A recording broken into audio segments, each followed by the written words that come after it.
Hello everyone, this is Anuj Agrawal. I'm an architect in the IS team of Flipkart.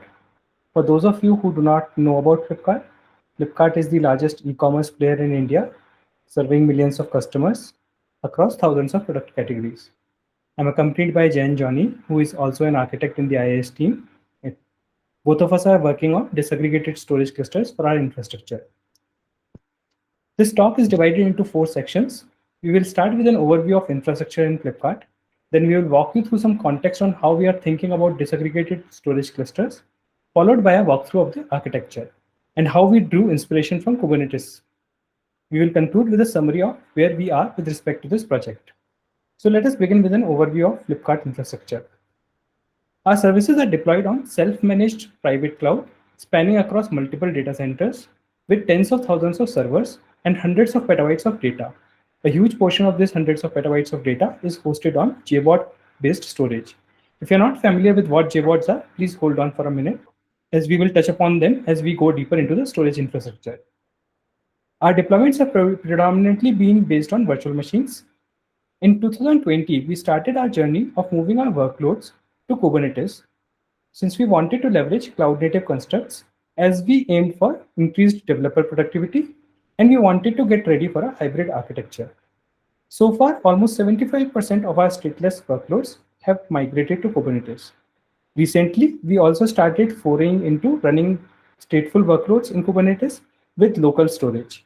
We have been able to host a couple of such workloads in our Kubernetes ecosystem using local PV constructs provided by OpenEBS. I'll hand over to Jan now for walking us through the details of storage infrastructure at Flipkart. Over to you, Jan. Thank you, Anuj, and welcome everyone.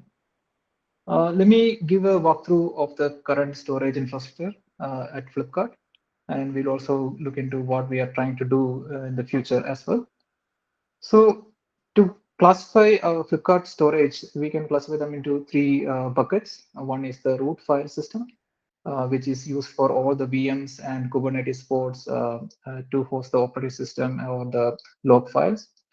Second is the scratch space, which is needed for workloads like MapReduce to store some temporary files.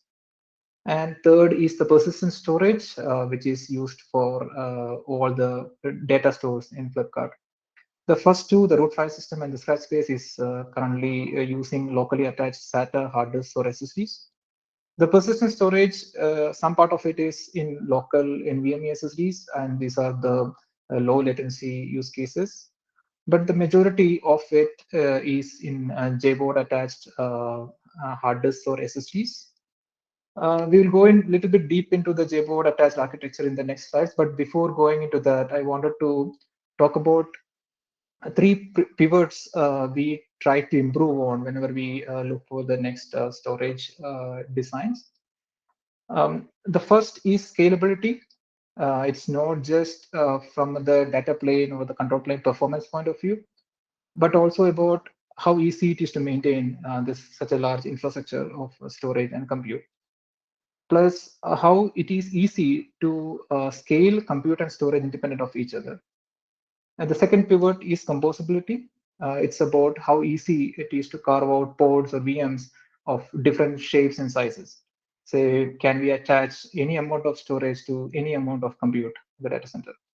Or can we mix different types of storage in the same instance? And the third pivot is the utilization.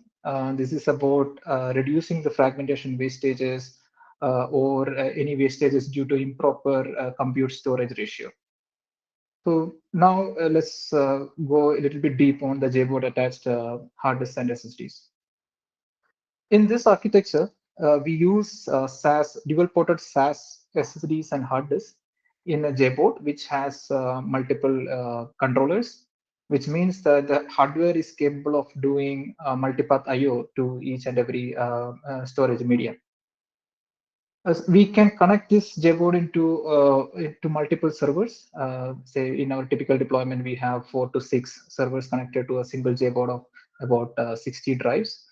The main advantage here is that we can move the workload. Say in the example shown here, the compute server one, the pod one is using a persistent storage from the JBoard.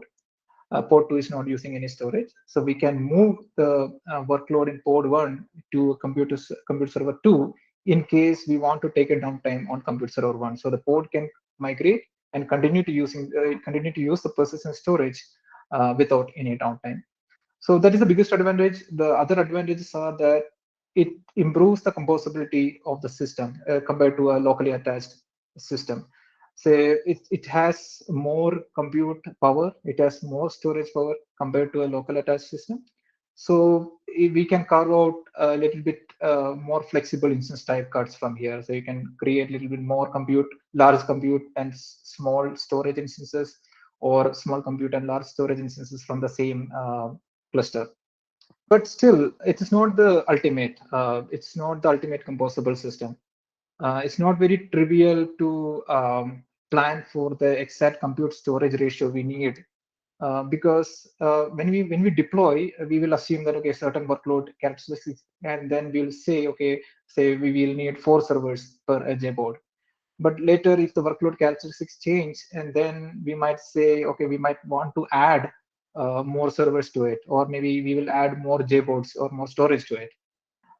That is possible in this architecture. It's scalable, and basically the compute and storage can be scaled independently. But there is always a limit. There is a limit on the number of servers you can attach to the cluster. There is a limit on number of JBoards you can attach to a particular server. So it is not the ultimate, but still better than the local attached storage. And this is also susceptible to fragmentation wastages. Say, for example, if you have one hard disk or SSD that is left in a JBoard, and then you don't have enough compute to use it. So that's one fragmentation. And another is like even if you have compute and storage in it, but the storage is too small that you cannot combine that storage with any other fragment in another cluster and use it. So basically, the small fragments in each cluster becomes a big waste. So it doesn't go away completely. So coming back to the previous slide, when we wanted to improve the 3 pivots of this JBoard attached storage design we have, the thought we had is like we should just disaggregate this storage architecture. So the plan is take all the JBoard attached storage infrastructure we have, and we disaggregate that into a network attached storage, and it will look like something like this. So similar to the previous diagram, we have a JBoard. Now it is attached to a network. So now we're calling it as a fabric attached Bangalore device. And all the compute servers are also attached to the same network. And some compute servers can access all the storage available in the F boards. So this architecture is not new. I mean, it's network attached storage has been there forever, right? But it is more relevant now because the network speeds nowadays are a lot faster than earlier, right? The 100G networks are very commodity right now. Plus, there are more and more vendors that is coming up with network attached fabric devices, mainly the NVMe or fabric based devices are coming up now. So we can use those devices and then plug it into the network, and then use the storage from any compute server in the data center. We will also talk about how we use the existing locally attached JBoard and converting that into a network attached device as well. So with this kind of architecture, we can independently scale computer storage, and there is no restriction on how much compute you can add or how much storage you can add. And then the fragmentation is almost zero, and this provides ultimate composability. A couple of things we need to worry about when you think of moving from a local attached storage to a network attached storage. First is that you need to have, I mean, as I mentioned about the network bandwidth, you need to ensure that you have enough network bandwidth. So we have done our calculation. We saw that we have enough network bandwidth available, and then we looked at the storage bandwidth used, and then tried to extrapolate that into network and convert that into a network bandwidth, and then saw that okay, it is still we can withstand that bandwidth use case in a fully network attached scenario. Second thing is the additional latencies and then the CPU burn that is needed to drive a storage over network. For example, if you're using NVMe over Fabric TCP, you need to run the entire TCP stack, Linux kernel TCP stack, which takes a little bit more CPU cycles compared to a local attached storage. There are methods to reduce the latencies and the CPU utilization. For example, you can use RDMA instead of TCP to reduce that. But that is something you will have to worry about. So what we are presenting today, it's not just about converting local attached SSD into a local attached JBoard into a network attached JBoard. It's not about that. It's more about how we manage hundreds of these devices in a single cloud environment. So you need to manage these this custom network attached devices. If you buy a newer network attached device from a vendor later, you should be able to use that also in the same infrastructure. So this talk is about building that infrastructure, and then I am handing it over to Anuj again to go into the design in detail. Thank you, Jen. Now let me walk you through some context on how we are thinking about disaggregated storage architecture. This picture here tries to present the functional context on how a storage cluster would be used. At the extreme left is an application deployer. His role is to manage deployments for the services he owns. He interacts with the compute cluster. It can be a Kubernetes cluster to deploy stateful sets. The compute cluster, on behalf of the deployer and as specified by the deployer, interacts with the storage cluster to create new volumes, or maybe to update certain attributes for existing volumes. The compute cluster kind of acts as an intermediary here between the deployer and the storage cluster, while it also has the responsibility to create and manage associations between compute pods or VMs and storage volumes. Then there's another role of storage administrator that we see in the bottom right. His role is to configure the storage clusters and accordingly configure available storage classes with the compute cluster. These same storage classes would be used by the deployer while specifying stateful workload needs. So overall, the way we look at it, a storage cluster would be used to create and manage storage volumes, much like a Kubernetes cluster is traditionally used to create and manage compute pods. We see two clusters in this diagram. There's a compute cluster and a storage cluster. If we try to generalize what goes into any such cluster, we see that there are two major ingredients. There is one or more resource provider nodes, and then there's a control plane that manages resources on those resource provider nodes. For example, for a compute cluster, there would be a control plane that comprises of certain software components and API that allows you to consume and manage compute resources.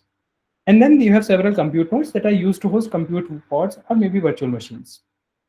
Likewise, we think of storage cluster being comprised of a storage control plane that is composed of software components and API to consume and manage storage resources. It helps manage storage resources on several storage cohorts that are used to host storage volumes. One thing to note here is that we are calling these as storage cohorts and not storage nodes.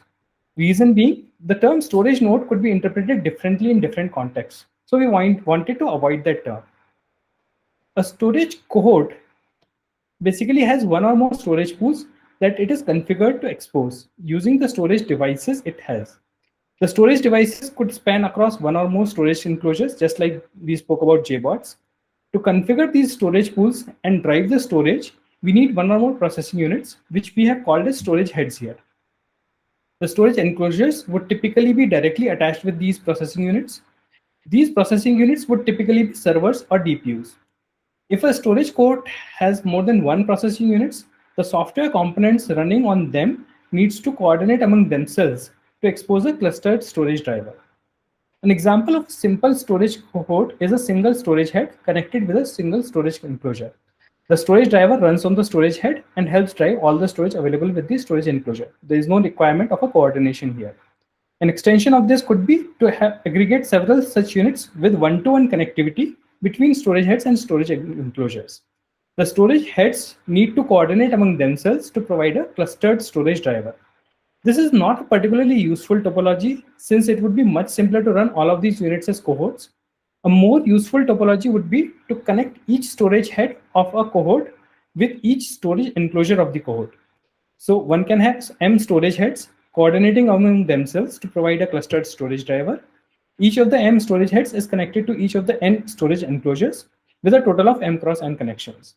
The values of M and N could be bounded by the physical constraints of the devices and cabling. Another way of realizing a storage cohort is to use a JBOD or a JBOF with one or more smart NICs.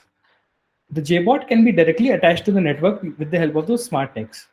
The processing units on these smart NICs can host the software components to power the storage driver. Again, if there are more than one smart NICs, it requires coordination among the software components running on various smart NICs to present a clustered storage driver. Now that we have established some context on how we are thinking about a storage cluster, let us get into the details of architecting one. Let us start with a look on the Kubernetes architecture and how it inspires our design. At the heart of a Kubernetes architecture is an API server backed by a data store. It allows its consumers to create and manipulate objects. There are no intelligent components in this API server. It can be considered as a simple CRUD server. All the orchestration that happens in a Kubernetes ecosystem happens through components that query specific kind of objects from the API server, act on them, and then modify them using the API server. A prominent example of such a component is the scheduler. It queries the API server for all unscheduled pod objects, finds out the best nodes to schedule these pods, and then updates those objects with the schedule it has come up with. Eventually, these scheduled pods are picked by kubelets running on compute nodes. Again, the kubelets query the API server for scheduled pods and then create those pods.